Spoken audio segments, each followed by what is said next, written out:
ఎలాగో సత్తా లేదు కాబట్టి పవన్ కళ్యాణ్ గారికి ఇప్పటి పిఠాపురం పీఠాధిపతి శ్యామల, నేను డైరెక్ట్గా మాట్లాడుతున్నాను. నిజంగా బూతులు రాకూడదని కంట్రోల్ చేసుకుని మాట్లాడుతున్నాను. నువ్వెంత, నీ ఇదెంత? పవన్ కళ్యాణ్ గురించి మాట్లాడే అంత స్థితికి వెళ్ళావు నువ్వు? ఏమే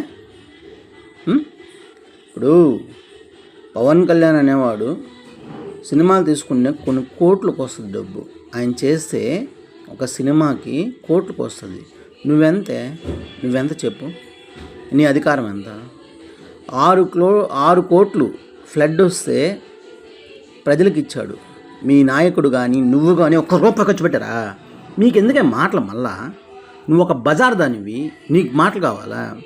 పవన్ కళ్యాణ్ అనేంత అధికారం ఉంది నీకా? చీర ఇప్పిదంతా బయటగానే వచ్చావంటే నువ్వు చీర ఇప్పి కొడతారు నిన్ను. ఎవరో బయలు ఆడలే కొడతారు.